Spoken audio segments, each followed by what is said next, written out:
Welcome back, everyone, to New Mexico Entertainment Television, your source for all things events and entertainment in the state of New Mexico. I'm Teresa Robinson, and on tonight's show, we will be covering topics from our February issue, which is our love issue. On tonight's show, we have actress and singer Syndee Winters, who will be talking to us about the upcoming Disney Princesses show at Popejoy Hall. We also have the organizers of the Lucky Leaf Expo, who will be having their first ever convention here in Albuquerque. And comedian Carson will be talking to us about the comedy night at Brew Lab 101. So let's get started. Syndee Winters is no stranger to the Broadway stage. She has voiced a queen, a Motown legend, and a Schuyler sister. Winters has appeared in many award-winning musicals like The Lion King, Motown the Musical, Hamilton, and Pippin. She's excited to take part in the upcoming Disney Princesses concert at Popejoy Hall on March 10th. Tonight, she talks more about that concert and her career on Broadway. I wanted to go ahead and start with your history on Broadway. You've been in The Lion King, Motown the Musical, Hamilton. Did you always have a love for Broadway? And how does it feel to have such big titles under your belt? Oh, that's really a really good question. So, did I always have dreams of being on Broadway? I think my first love is singing and performing. And so when I was growing up, someone asked me, my mother's a hairdresser, and I would spend a lot of time in her hair salon singing for the clients. And one of the clients said, "Syndee, what do you want to be when you grow up?" And I said, "I want to be a singer." And I knew right away at an early age that's what I wanted to do, because I listened to Whitney Houston and Mariah Carey and Celine Dion and just loved, and Anita Baker and Mary J. Blige and all these incredible vocalists, right? But I never really thought about Broadway. And I'm originally from New York, but my parents are from the Caribbean. They're Jamaican. So I never had thoughts about being on Broadway. But when I saw The Lion King, the animated feature, for the first time, I loved the music. I was obsessed with the music. Actually, I bought my first tape. My first tape that I bought with my own allowance money was the Lion King sing-along tape, and it was an actual cassette with a booklet. My goodness, that's adorable. And it had the lyrics. And I would make everybody in my family listen to this tape. My goodness. I would A-side, B-side. Okay. So when the musical on Broadway came out, I was like, oh my gosh, I want to see this. I want to perform. I want to sing. And I saw that there was a young girl who was playing young Nala. And I thought that, oh my gosh, I would love to play young Nala. But I didn't realize that you grew, like, a part of being a human being is that you grow. Exactly. So eventually I was just too old to play a young Nala. So I said, maybe I'll play adult Nala. And I heard Shadowland for the first time. And that voice of Heather Headley, who originated the role of Nala, her voice sounded like all of the voices that I mentioned earlier that I used to listen to on the radio. So I said, I'm going to sing that. I don't care where I sing it, church, supermarket, I will sing this song. Okay. So my opportunity came. I auditioned for the show in 2008 and didn't get a call back. But you try again. I auditioned then 3 years later and landed the role of Nala in the national tour of The Lion King as tour, and then made my Broadway debut as Nala. That's amazing. That sounds so wonderful. Because I mean, when I was looking at your background of all you've done, it's just, I mean, people would die to have this catalog of work under their belt. And you're actually gonna be visiting us here in Albuquerque in March.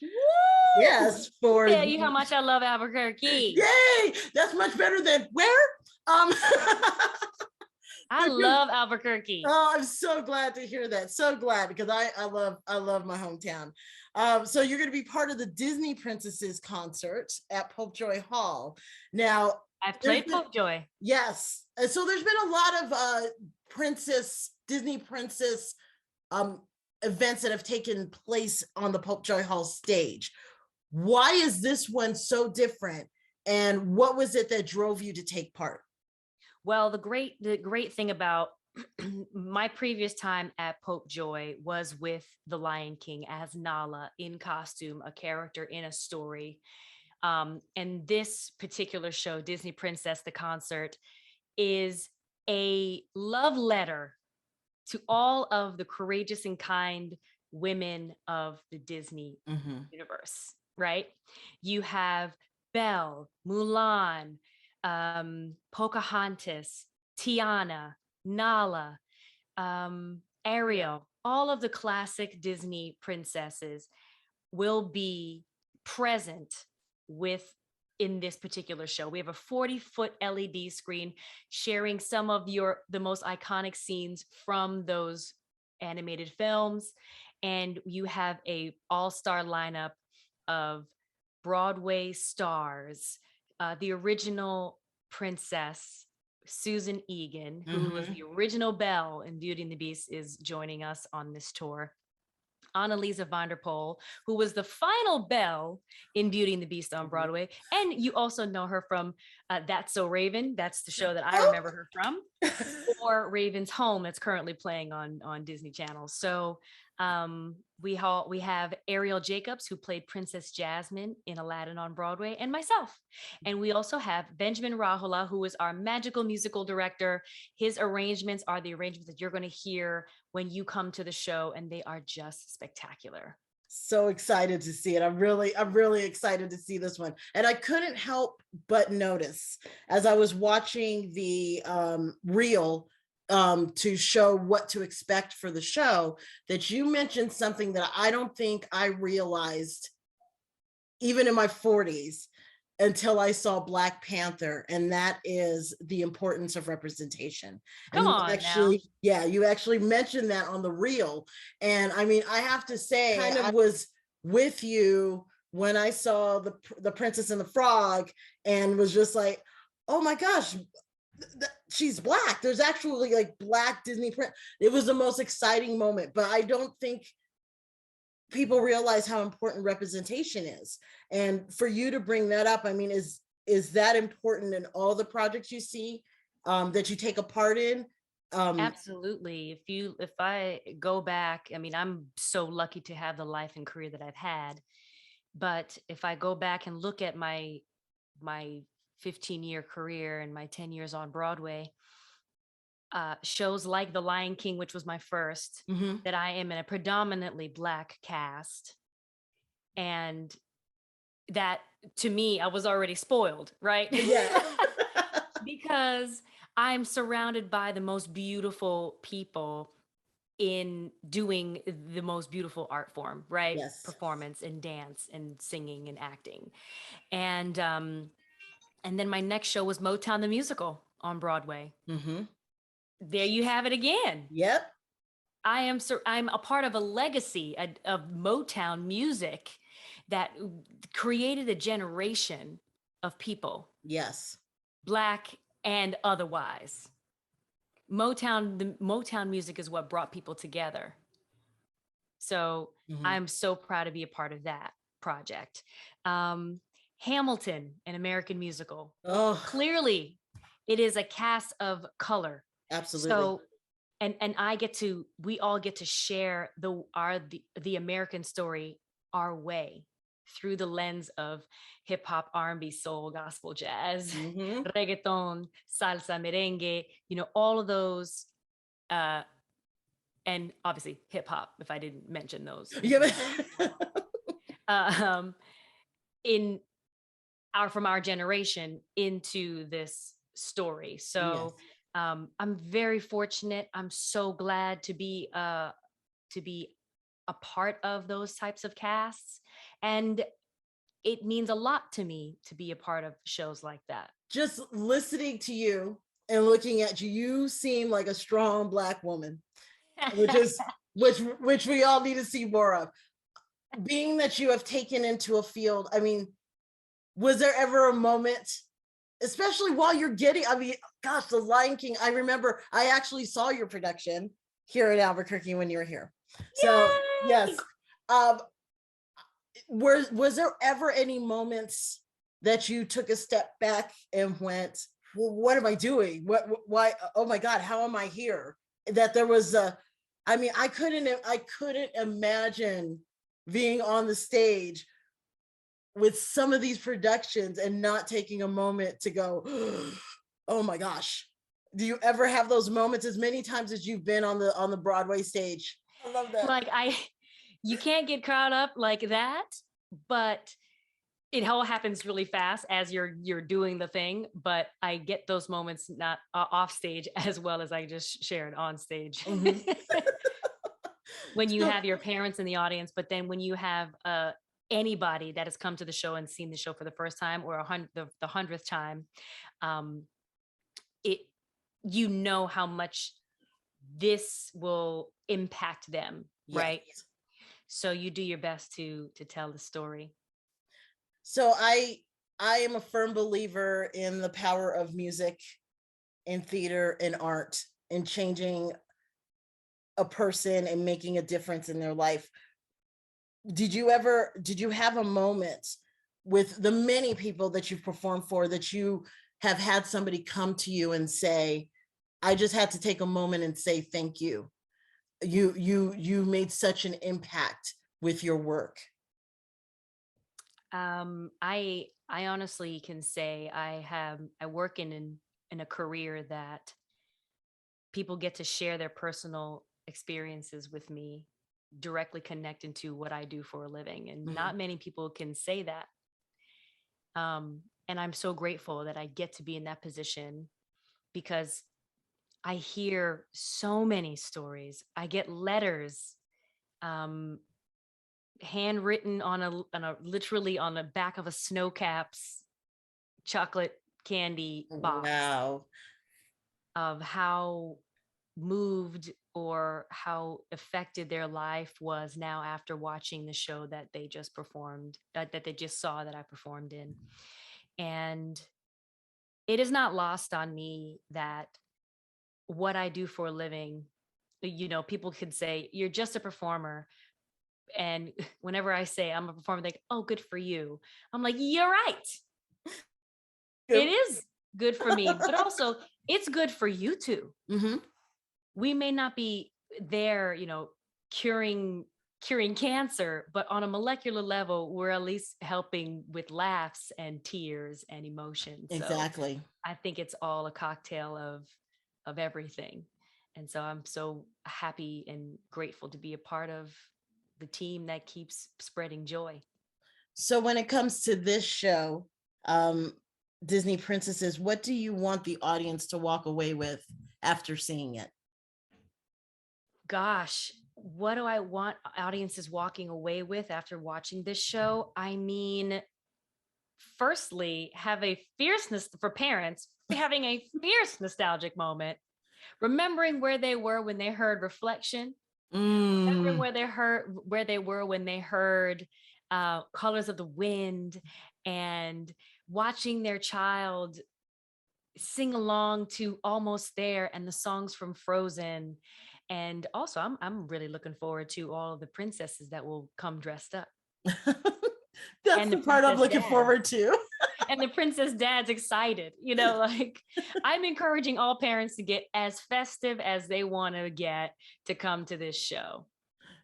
I love that idea. And that's my favorite part, to see all the princesses that show up for the event in their costume. I love it.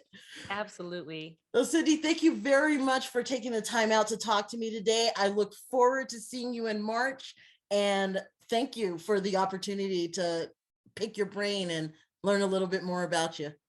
Oh gosh. And like I said, thank you. I love Albuquerque. I shot a music video in Albuquerque. I've met some really good friends. I perform for the university radio station in Albuquerque. I live my best Ooh. life in Albuquerque. Oh my gosh, I'm so excited. Well, hopefully I'll get to meet you in person and shake your hand and tell Absolutely. you I thank hope you. you do. Yes. Definitely. All right, wonderful. Thank you again, and we'll talk soon. Thank you, Teresa. Take care. Happy holidays. Caryn Carson has performed as part of the Albuquerque comedy scene since she moved here from Dallas a few years ago. Since most of the performers in New Mexico host and produce their own events, she was eager to start a show of her own. Tonight, she talks about the Comedy Night, taking place every second Tuesday inside Brew Lab 101. So let's go ahead and start by asking, where did the inspiration for Comedy Night come from?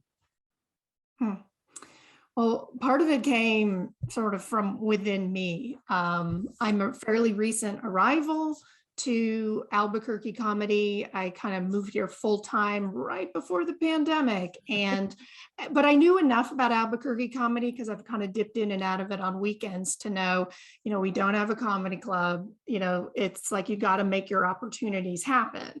And I didn't want to just be someone who sat on the sidelines and let everyone else do the work. And I also wanted to try producing. So, I kind of had my eye out for good venues, and Brew Lab 101 in Rio Rancho is one that I discovered almost on accident. I went there just to drink on a patio and then realized they have a really neat performance space. And so the inspiration, sort of came together from there. That with a very attentive and responsible, but yet really into comedy owner, was sort of the perfect brew that made Comedy Night get off the ground.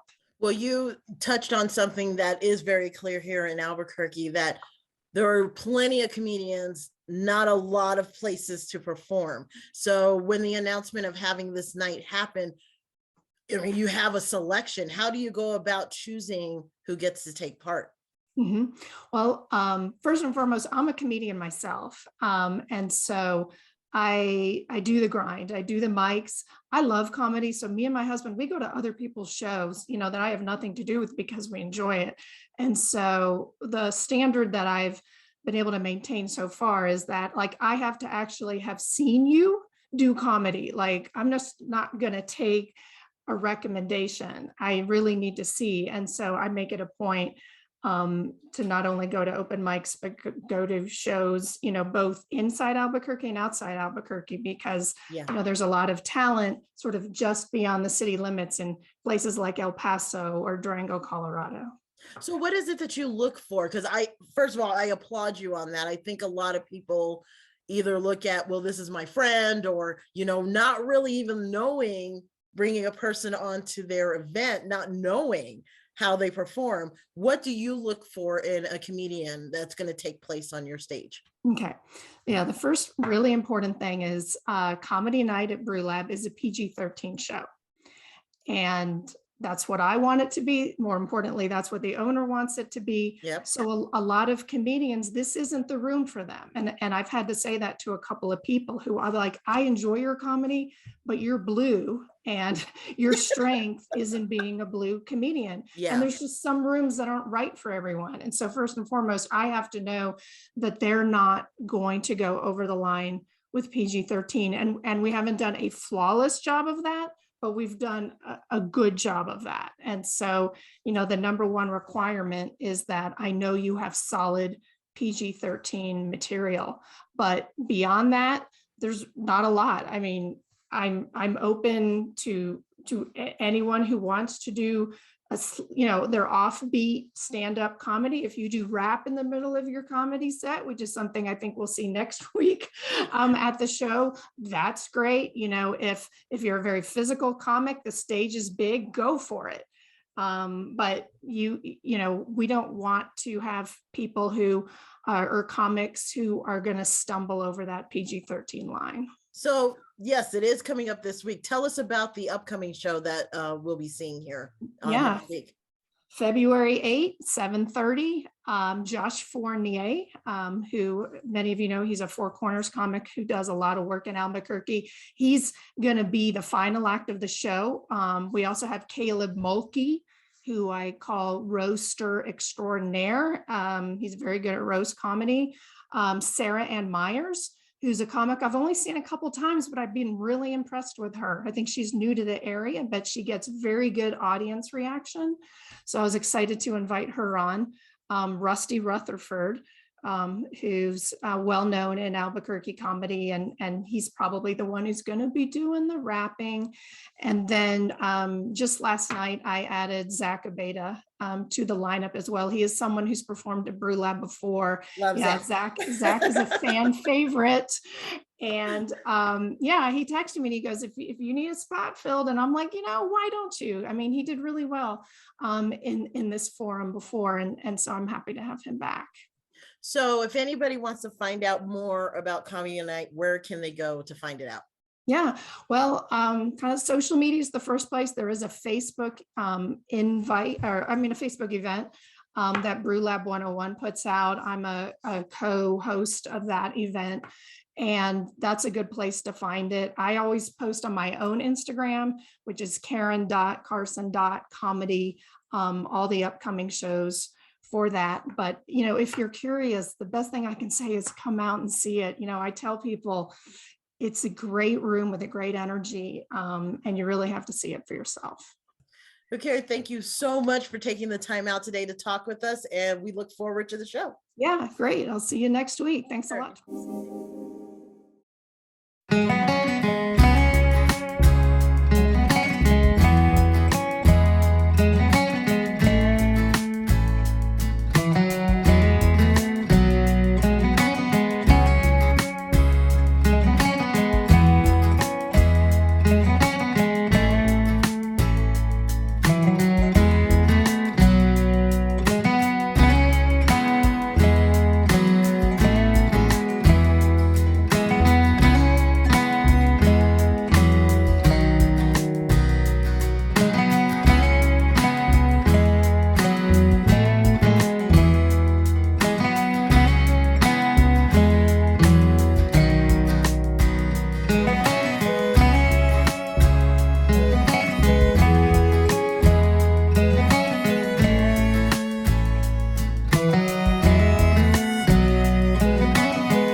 So it's 5 shows that you have happening this year.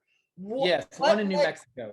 Okay, so what led you to decide to come here to New Mexico to do this show? So we started off in Texas doing hemp CBD shows. We were the first in the entire state of Texas to have a show after legalization. It was a very successful show back in 2019, and we decided moving forward, any market that's emerging, that's new, we'd like to jump into it. And so if you look at New Mexico, it's going to be recreational April 1st. That's a new market. That's where we like to have our feet. In Mississippi, it's the same thing. That's a new market. In Virginia, it's a new market. We don't traditionally like to go into existing, but Oklahoma City or Oklahoma and Michigan are big markets. They're one of the biggest in the nation. So we like to have a presence in those. But in a nutshell, we like to go into new and emerging markets. So what inspired you to create this event? So my father years ago had a lot of back and knee pain.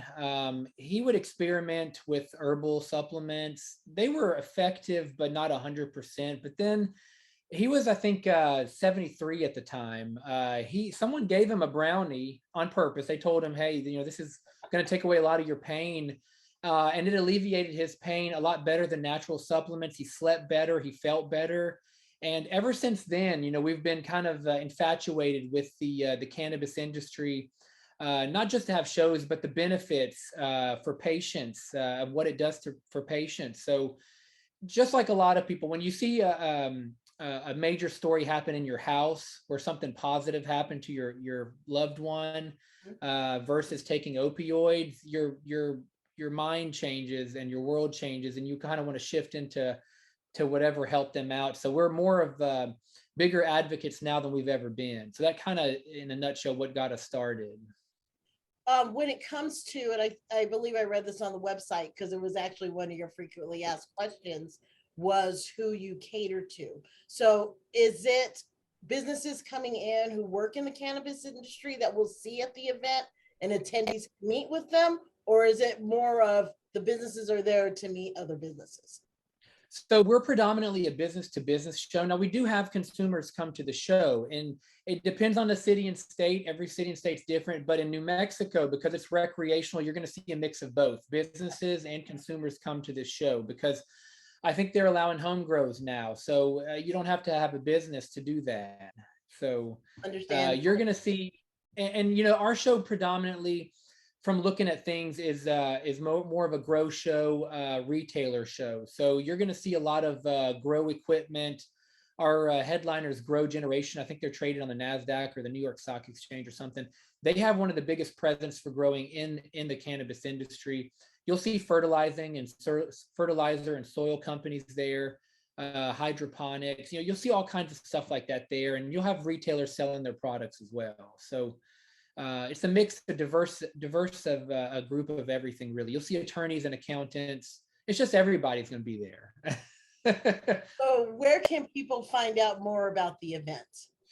So if you are interested in the exhibitors, if you go to our website and click on the Albuquerque page and click on exhibitors or floor maps, you'll see a list. We have 103 exhibitors, 12 sponsors. You'll see their information there. If you're looking more towards the speakers, click on the speaker tab and you'll see the wide variety of speakers we have there. We have speakers coming from, anywhere from accounting and Section 280E, which is a big thing for a lot of retailers or businesses.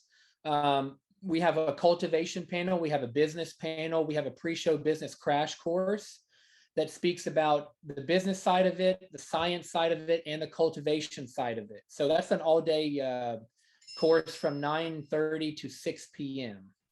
At the convention center. That happens the day before the show on the 24th, Thursday.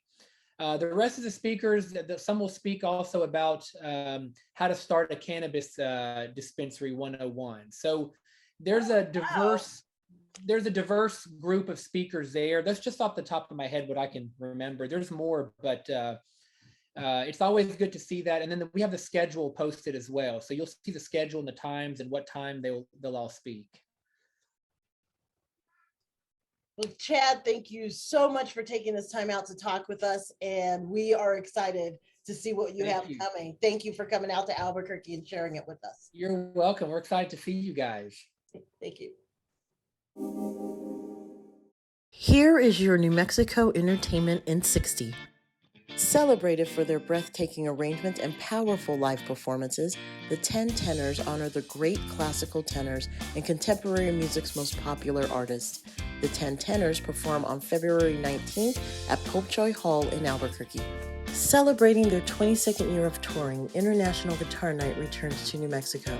The tour includes international artists Lucas Stricanoli, Thu Lee, Jim Kimo West, and Lulo Reinhardt. The International Guitar Night takes place on February 23rd at the Lentic in Santa Fe. The Skateboard Deck exhibition features artwork by native artists using skateboard decks and acrylics as the medium.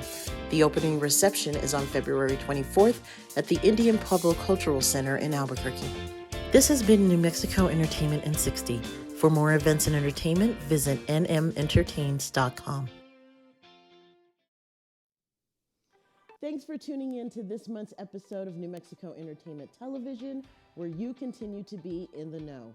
Join us next month as we discuss our March issue, which is our food issue. And if New Mexico is known for anything, it is our food. So from all of us here at New Mexico Entertainment Television, have a great night. For more events and entertainment, visit nmentertains.com.